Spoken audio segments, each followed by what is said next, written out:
Hey everybody, St. Paul here. Welcome to episode 8 of Music on the Run. This week's guest is none other than Victor Wooten, bass player, producer, author, humanist extraordinaire, one of my dear buddies. These next 4 episodes are very special. We taped them at the NAMM show, National Association of Music Merchants, in Orange County in January of 2020, and they are really, really cool. We were at the Electro Voice booth. They sponsored us, and we went out there and had a beautiful set for us, and they really, really provided such a great place to house the Music on the Run podcast. And wait till you see all this. Now, Victor and I go back probably about 20 some odd years. His family and my family have a lot in common. We're all musical. Some of us have played with the Steve Miller Band. Joseph Wooten took over from my brother Ricky when Ricky and I were finished with the Steve Miller Band, and we've been close friends for many, many years. Enjoy this episode of Music on the Run with Victor Wooten. That's next. Before we get started here, do me a favor. Wherever you got this podcast, make sure you subscribe, give us a rating, and if you have time and you like what you're hearing, make sure you write a review. It really helps us get the word out so we can have a lot more people coming to the party.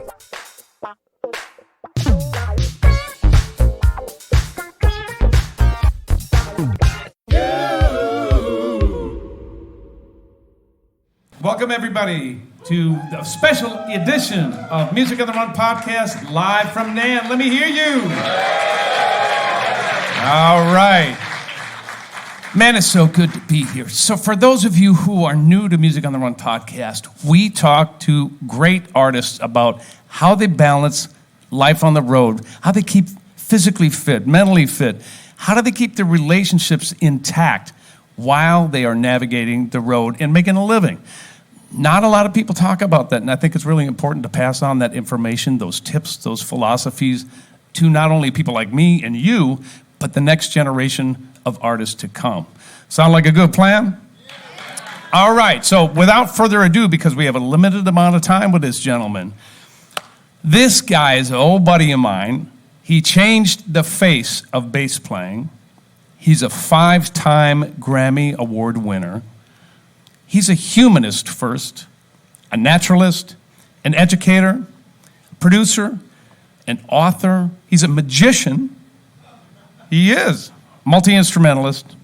He's a business owner, a record company owner. Please welcome my buddy, Victor Lamont Wooten.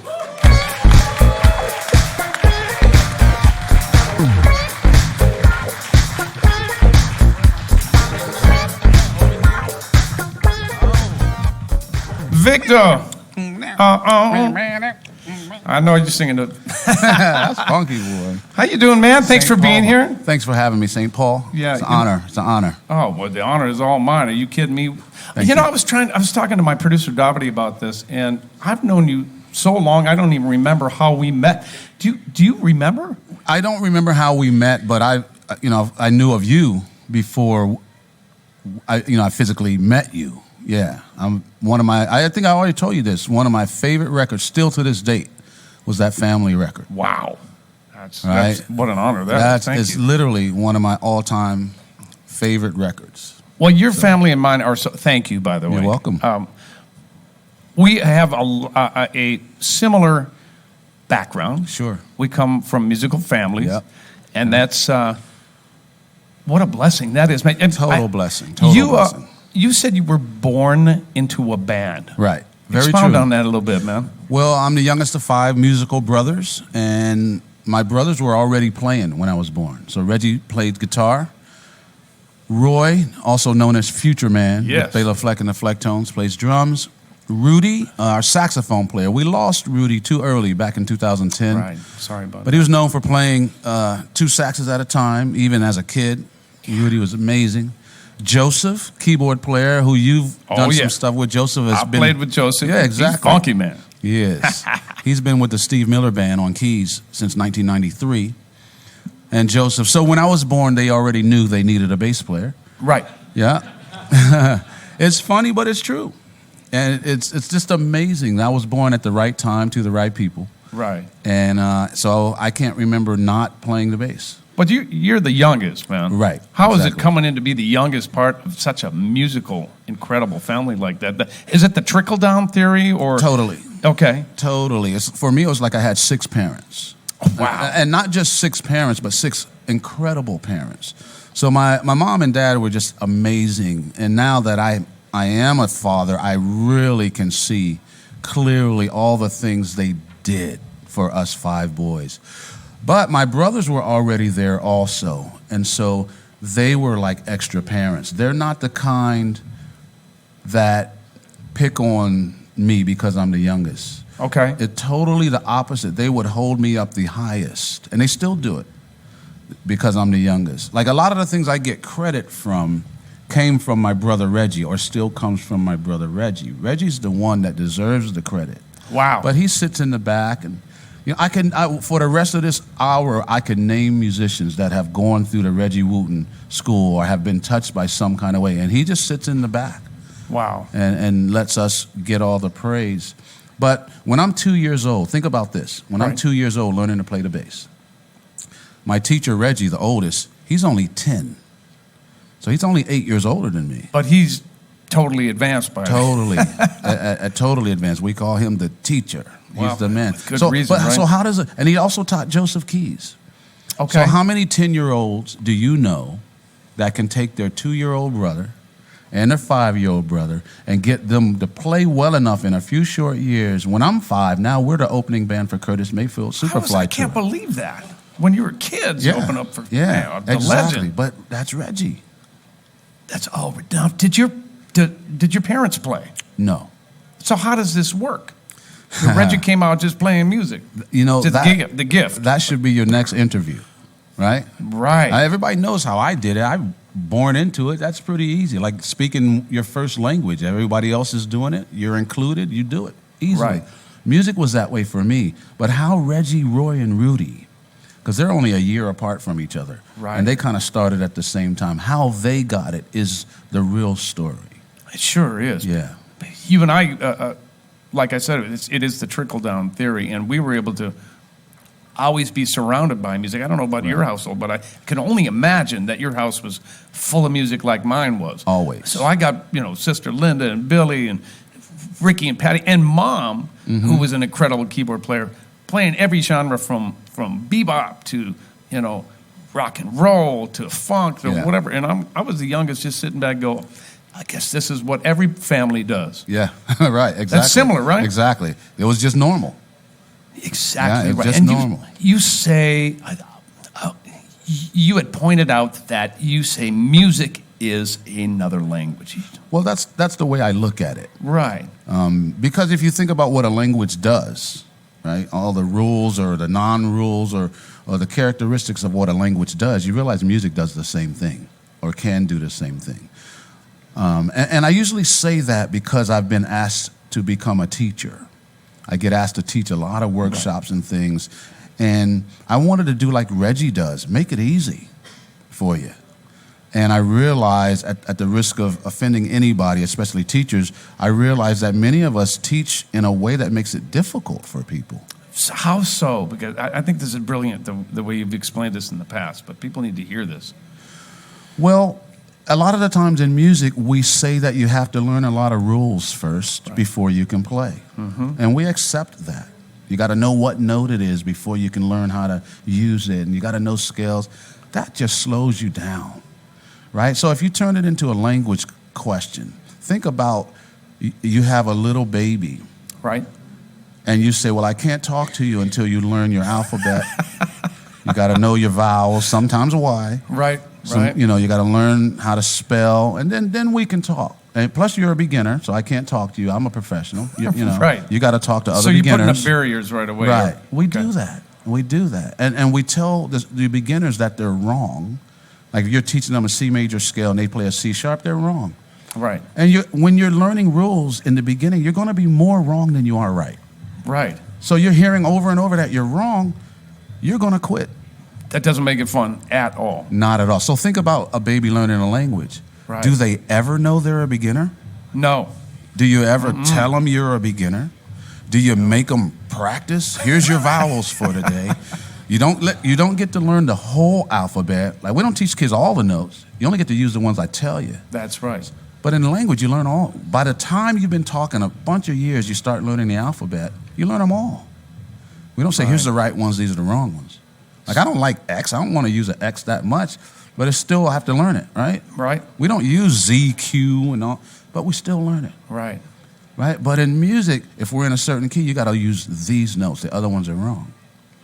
So how do we change the thinking on that as we approach education? From the top down. Okay. So is it more immersion, or is it more a philosophy change? How'd you learn to play?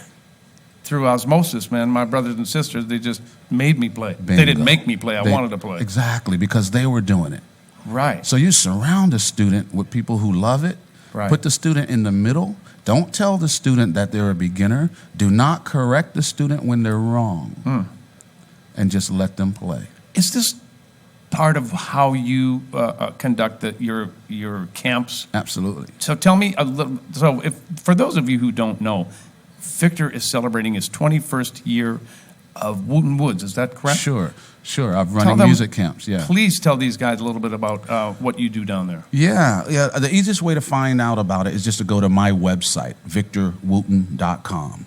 Or if you want to go directly, from the website, my website, you can find the campsite, or you can go directly there, which is vixcamps.com. But it's VIX camps, so VIXCAMPS, and you can get to the website. And we run camps April through October, a different camp every month, different topics. We started with just bass players. Okay. And here's what I learned from Reggie.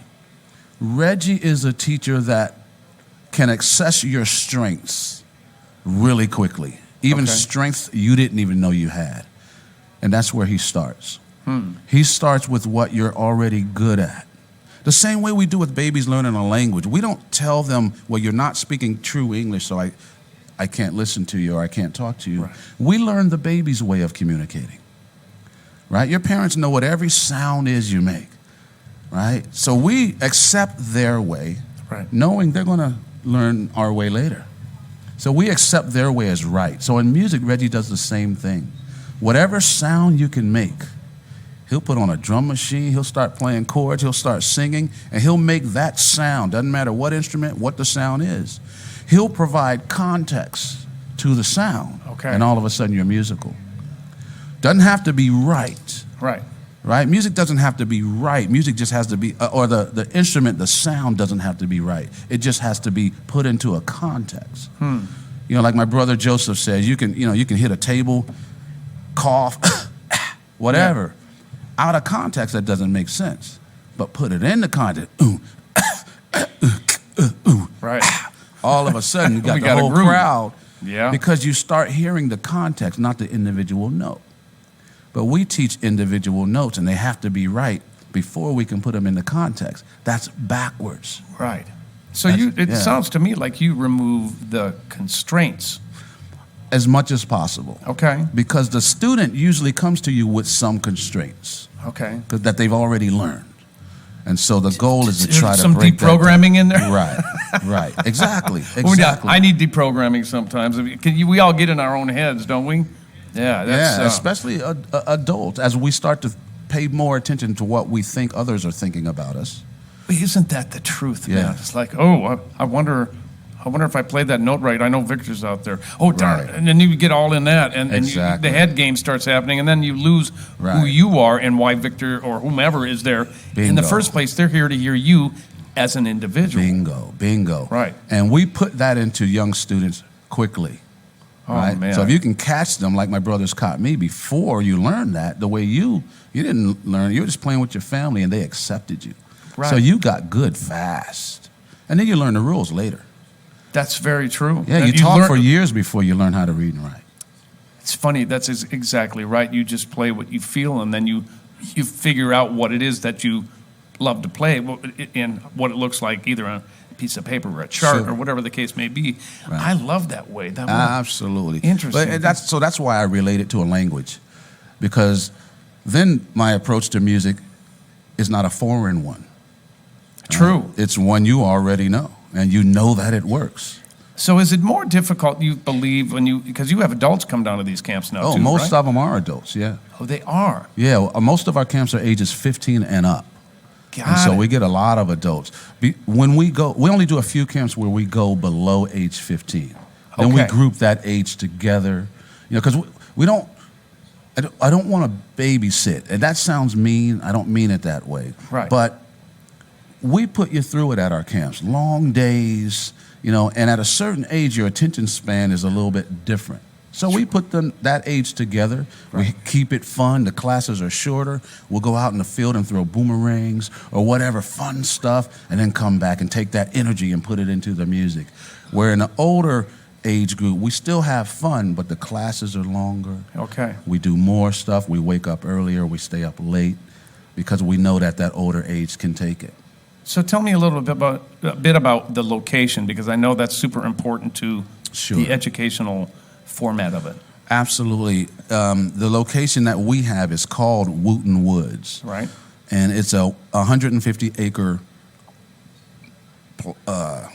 half wooded, half flatlands place on a river. But with the help of past students, some of them are actually in the house tonight, they've helped us over the years build it.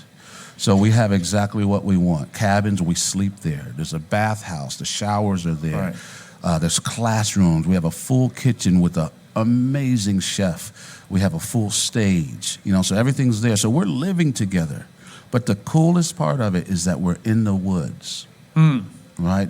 And no distractions? Is that, an intentional thing, or? It's very intentional. Okay. And, there's always can be distractions, but there are less distractions. There aren't as many of this. Basically, you're immersed in our camp the whole time you are there. You don't go back to your hotel at night and put on CNN. Right. You lose the desire to have to check Facebook. Not that Facebook is bad, but there's more interesting things going on. Right. The person sitting next to you is a real friend, not a Facebook friend. And so it's almost like you realize what the real world is actually like again. And what the coolest thing is, you realize I fit into this world. I can let down my guard. I don't have to be someone I thought I had to be. I can just be me. And we cultivate that. And we have ways that we cultivate that. And that's also a way in for education as well. If you really tear down those walls. Paul, it's a way into everything. Right. That's what I found is nature is the key to being natural. We all want to be natural at whatever we do, whether it's interviewing someone, whether it's playing music, we want to be natural at it. The most natural thing on the planet is nature, right? The word how natural. How easy is that? It's so simple. It's simple in concept, but we've gotten so far away from it. Right. Right? So we just have to, what we do is we put the people in the context of nature. We don't have to tell them that this is what nature's going to do for you. But we put them in the context. We don't tell people how to act at our camp. They just act right. You're sitting next to someone who, if you saw them in the middle of the night, you might cross the street or whatever. But when we're there together in the woods, learning the same thing, it's the same thing at a musical concert. When you play, no one's listening to you play wondering who the person standing next to them voted for. Yeah, they don't. Who cares what your religion is, how much money you make, what color of your skin? The music unites us. Thank God we got that. Absolutely, right? Absolutely. In a time like this, you are so right. Music unites us. It's powerful. It's really, really powerful. So doing music out in nature, even more powerful. Wow.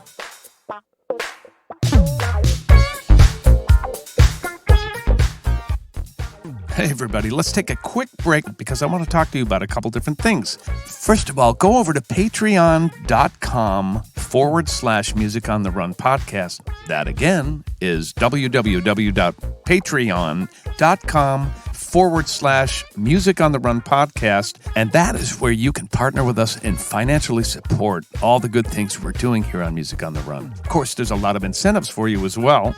Number one, you get a lot of behind the scenes footage, pictures, and maybe even some merch. I'm sure you can understand it takes a lot to put on these podcasts, and we love doing them, but it always costs money, and we would love to partner with you.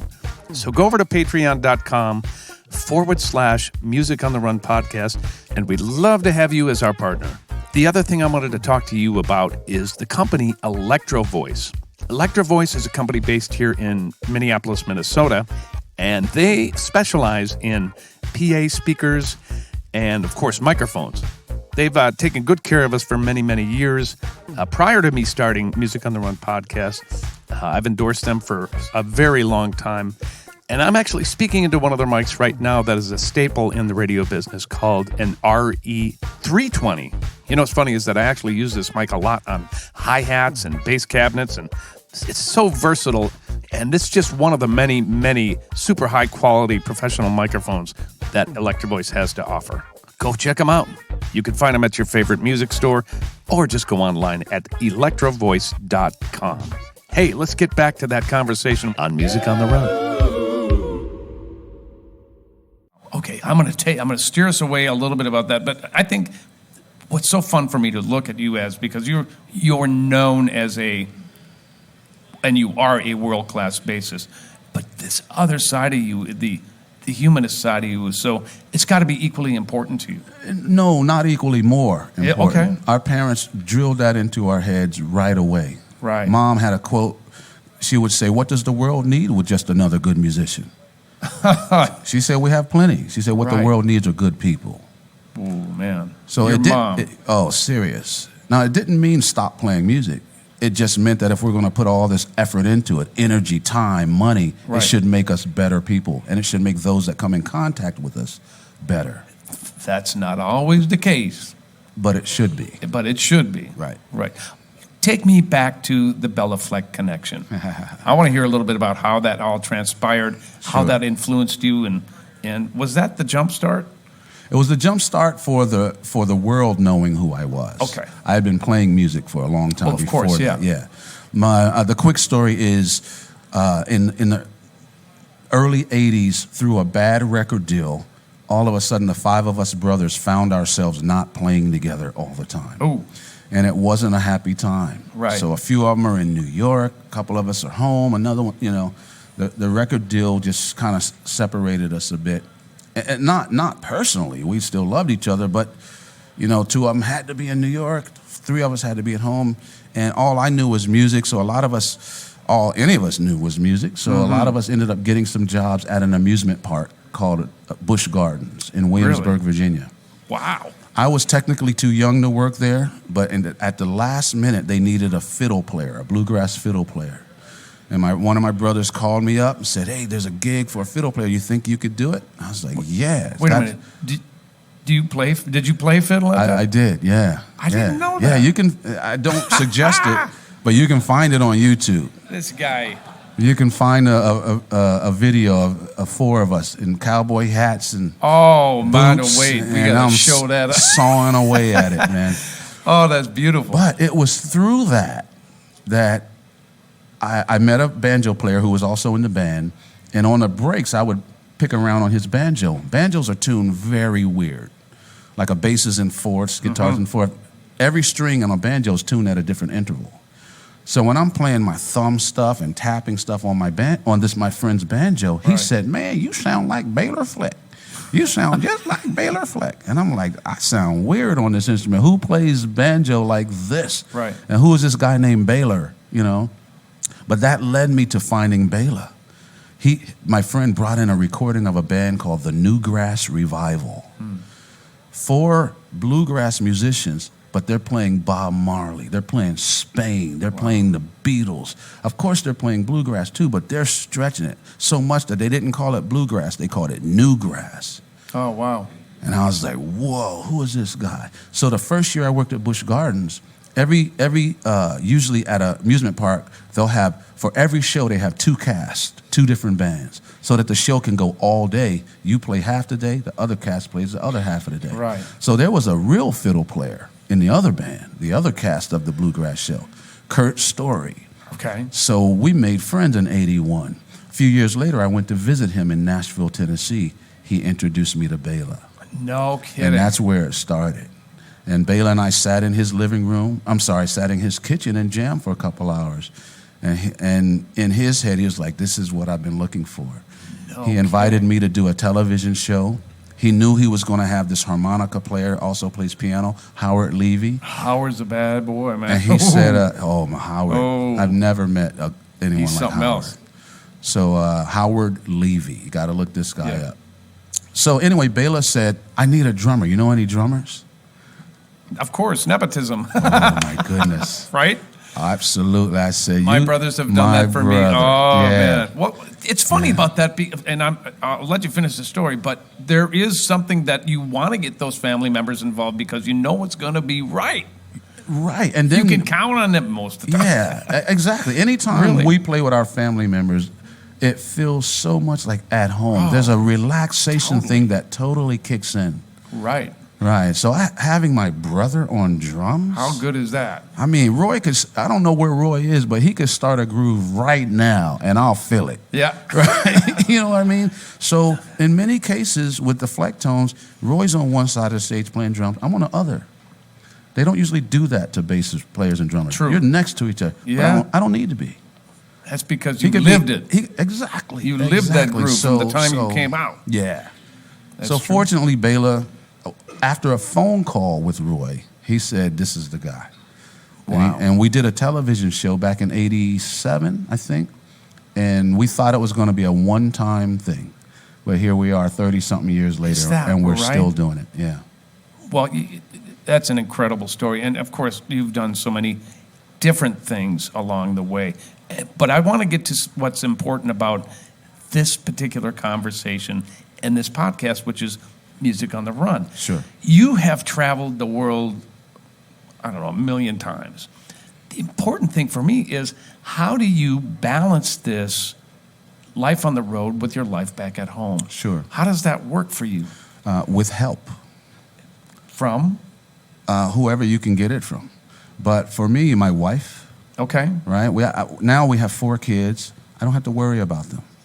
I don't have to worry if the dog's fed, the bills are paid, the door's locked. She's taking care of all of that to a point where I can relax about it. I don't have to take up any brain room worrying about that. Okay. I have a beautiful woman who manages my business career, so I don't have to worry about that. I have people around me that allow me to do what I'm good at, which is being creative and musical. Right.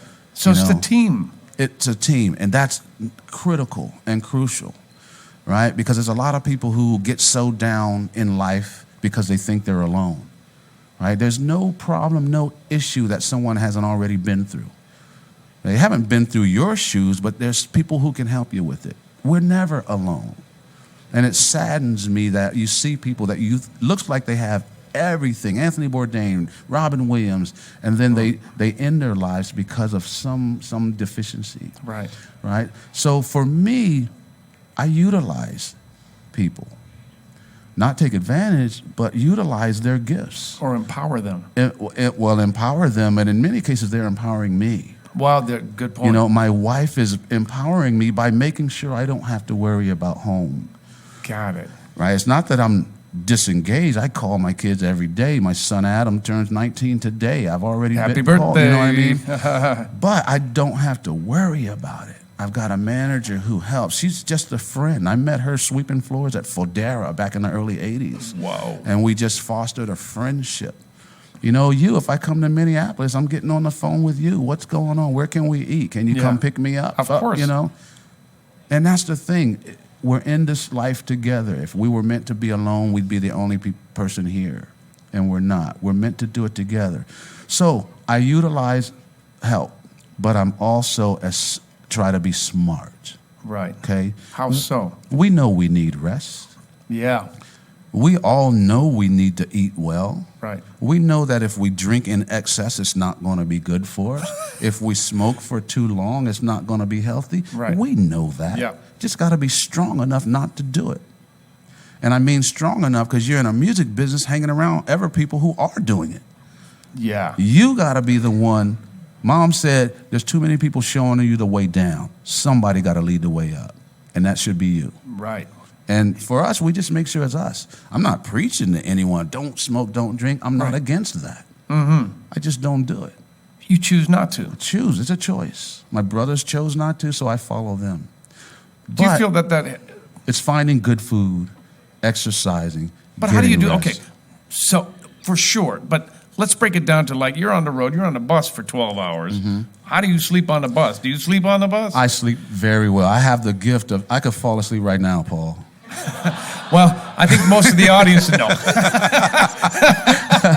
No, but What, are you trying to tell me something, Victor? No. Now this, I don't know how you practice this or where I got it from. I have zero trouble sleeping.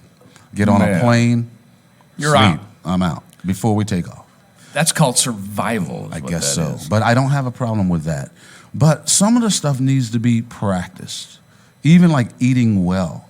Like I have a sweet tooth. Oh, me too. I love it. But Me too. I have to be smart, especially at this age. Yeah. You know, coming from a history of people with color in their skin not living that long. Right. Right. Born into high blood pressure. Right. All this kind of stuff. So you think about that. If you don't, you're in trouble. Right. Right. Don't wait until you're forced to think about it. Right. Right? Because if life forces you, it's not going to usually happen in the way you wish it did. So yeah, I think about that. But here's the thing again. I have 4 of the best examples in brothers. Wow. Right? Like literally right now, and nothing wrong with eating meat. Nothing at all. I don't think. But I'm the only one that does in my brothers. Wow. They are so health conscious. Wow. 2 out of 3 of them left are total vegans. Is that right? Roy and Joseph. I mean, Reggie's a joke. He's so funny. He says he is a vegetarian, but he says I'm a vegetarian that doesn't like vegetables, right? And it's true. You don't eat no vegetables, or eat everything else except meat. But but I learned so much from them, and I count on them too. I call them if there's an issue, if there's a question. I had Joe on the phone today asking them about some stuff. But the main thing is to have close people that you can talk to, and don't think that you have to do it on your own. And you're learning from the good and the bad of it. Right. Right. Well, you're out there and you're running a business. Sure. That's what you're doing. We're all running a business if we're trying to make money playing music, Amen whether to we that. realize it or not. True. Yeah. But I'm just, to put it into context, if you're on the road, you're away from your family, you're running a business here, you have a record company to run here, you have a family to keep healthy relationships with, you are juggling. Juggling. Oh, Yes. and you do juggle, don't you? I'm a good juggler. Yes. Yeah. Yeah. You literally are a good juggler. Yeah. So it's things that maybe you can pass on to the next generation, or Yeah. people like me, or people who are sitting in the audience, tips that work for you. Yes. One of the biggest tips that I use is a concept that one of our camp students heard me talking about it, and he ended up telling me a story, which I won't tell, but it comes down to a title that he calls Win the Day. Win the Day. W-I-N, meaning be successful at every part of your day. And so when I wake up in the morning, I make my bed because I can. Okay. And when I do it, I'm successful. It's a good start Right? to the day. Absolutely. I start my day every day successful. That's so simple, though. Of course it is. Life isn't made for you to have to struggle. It's not made for you to have everyday struggle. Right? And if you see that life is a struggle, then take care of the things that aren't, because that'll make the struggle easier. In other words, if you can make success a habit by doing the things you can be successful for. Right. Right? That's how you get up on the side of the bed, though. That's a choice. Well, it's always a choice. That's our biggest gift in life, or our biggest curse, if you want to call it, is choice. Because to choose, you have to have something to choose from. So if you like good stuff, you have to have bad stuff to choose from. That's So true. both show up. But it's living 24 hours in a day is a long time. People always say, I wish I had more hours. To me, that's a person that's not taking advantage of the hours they do have. So in other words, it causes me to maybe spend less time playing Candy Crush. Right? Maybe less time on Facebook so that I can get some business done. Right. Right? But when you really live your life with intention and paying attention, you can get a lot done. Right? See, life tells us to sleep a year every 3 years. Right? They'll tell us to be healthy, you have to sleep 8 hours a day. That's a third of my day. Right. Right? That means every 3 years I slept a year. Let me put it this way. I'll do this quickly. This is the way my brother Joseph put it. He said, if I give you 300, if I gave you 306, no, he says, if I gave you $36,525, $36,525, and I gave it to you cash, but I told you you're not going to get any more money for the rest of your life. This is it. But I'm going to give it to you right now, $36,525. He says, if that's what you got, knowing you're not going to get any more, how would you treat that money? And he asked kids this. And they say, oh, man, I would invest it. I would be careful of what I pay, blah, blah, blah. They would pay really close attention and do good things with that little bit of money. But Joseph will tell you, if you live to be 100, that's only 36,525 days. So think about it, 36,525 days if you live to be 100. $1 a day, you can't buy a house. You can barely buy a nice car, right? And most of us aren't going to live to be 100. Right. Right? It's written in the color of my skin, you're not living to be 100, right? So the first few years, you can't even make a decision for yourself, right? So think about the course of this day. If you're going to spend that much, if you're going to put that much intention into your dollar, what intention are you going to put into your day, right? When we spend a lot of it in traffic. First few years, we can't make a decision. How much Candy Crush how much I worry, right? That's the one, man. Man, what good does that do us? We don't have much. We don't have much time. Right. So make the most of every day is the moral of the story. Whoa. Bravo to that, man. Woo. Thank you, Joseph. Yeah. So when you get off the tour bus, are you heading for the bed or are you heading for the gym? It depends on the day. I'm not a gym person. Okay. Because what do you do to keep in shape with your, from everything Sure. from your body to your chops? Sure. I do most of my exercising in the hotel room.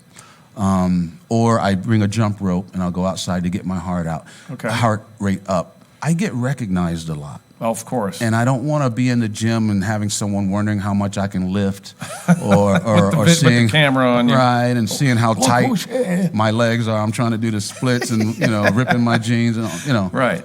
I like to do it in the privacy of my room, but I do it. Right. That's the thing. I have to do it. And because I don't go to the gym, I have to find other ways of getting my heart rate up. So I usually travel with a jump rope. Right. I can go out at night, side of the hotel, and get it going and things like that. But the main thing is to take care of yourself, take care of your life, and make the most of every moment, as well as every relationship. Absolutely. So let me ask you, what's next for you? Wow, yeah. You just came out with something really cool that I saw on Facebook, and that's the 360 immersion thing with Steve. Yeah, with Steve Bailey. Yeah. Yeah. Tell me a little bit about what that's all about. Sure. Through Berklee College of Music, I get to teach at Berklee College of Music every month, Monday through Friday, every month. They have acquired some kind of way the old Avatar Power Station studio in New York. Right. So they, through that, Steve and I went up there, and they have this video thing. It's a big camera, a round camera with about 28 cameras, 360 around, and we shot a video. And so Steve and I like to improvise music. So we just improvised the tune, the two of us, and then we listen to it and we say, oh, we should come in here with another part. So if we stood in this place during the first video shoot, we have to stand in a different place. So while you see us playing, then you see us on the side walk in, and we start playing harmony along. Right. Yeah, and then where you see, wait a minute, they're sitting on the couch in the back. And while we're doing, I walk up to the drums. Now I'm playing the drums. Then we come in over here. And so this whole 360 video that just got put on YouTube. And so with your phone, you can look at the video and you can literally turn on 360 and see all the things that's going on. But the coolest part to me is that the audio changes. If you're looking at Steve in front, when you turn to your left, look at me, now Steve's in your right ear. The audio's panning too. It's just amazing, the technology these days. That's crazy. And to use it for music is so much fun too. It's very, very cool. Very, very cool. But I got to write my second concerto for electric bass and orchestra. Did you? I got asked to write it by what they call it's a symphony in Chicago, the Chicago Sinfonetta. Wow. And I wrote one before, but I did it, I co-wrote it with a wonderful woman named Connie Ellisor in Nashville. Okay. But this one I did from the ground up by myself, and so much fun. You know, the process of creating, writing music. Didn't freak you out at all? No, Really? no, How do you get not past at the all. freak out stage? You don't have one, though. I didn't there. I could share a freak out story, but the thing is, the freak out doesn't have to kill you. Okay. So Because you go that's- through it. You know, you just deal with it. But Right. you also look at that thing honestly. What am I freaking out about? I might mess up. So what? So what? Right. I might write a bad piece of music. So what? So what? You know? And when you really analyze what you're freaking out about, you realize there's no need to freak out. Well, you let yourself off the hook then. Sure. Just like you Sure. allow yourself to be human. Right. And I just say, okay, it might be bad. All right, check that off the list. Right? Next. They may not like it. Check that off the list. Right. But the truth of the matter is they asked me to do it. How cool is that? Let's man? go with that. So that's like the next project, the next level. Sure. You're always creating, doing fun stuff like that.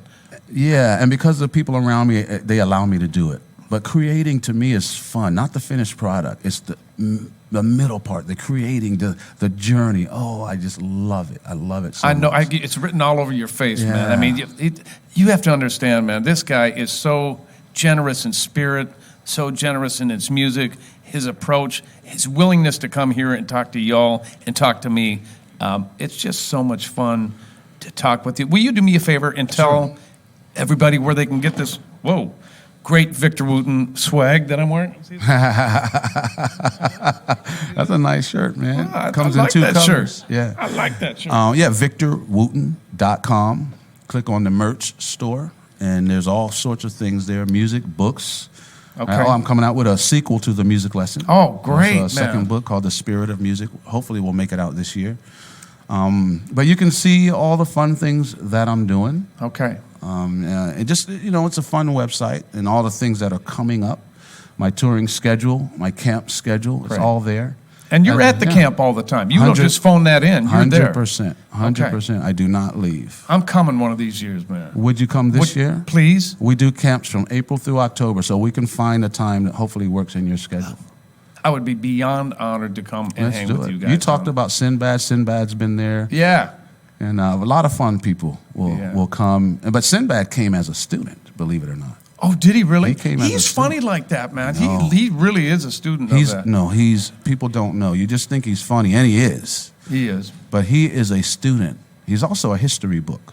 Is that right? He knows so much about music and about history. He's amazing, amazing guy, Sinbad. Well, I know we have to wrap things up here, but as a gift, we're sitting here at the NAMM show, the National Association of Music Merchants in Anaheim, California, in front of a live audience. Yeah. And we're in the Electro Voice booth. And Electro Voice is so gracious to host us here, and they want to gift you with this microphone. It's an RE, whoa. Whoa. Don't Really drop it. Don't drop it. slippery RE320. Wow. And this is from Nice. us to you, man. Thank you Really? for your time. Oh, my goodness. Thank you. It's a great mic, by the way. It is a great mic. Victor Wooten, everybody. This is Music on the Yeah. Run. My name is St. Paul Peterson. Thank you so much for joining us here at this live audience here at the NAMM show. We'll catch you next time. Thank you, Paul. Thank you, Victor. Music on the Run was hosted by yours truly, St. Paul Peterson, recorded and produced by Davide Raso, video editing by Ivan Sevastyanov. A very special thanks to the patrons who financially support this podcast. And remember, I only need 8 more arms so I can almost sound like Victor Wooten.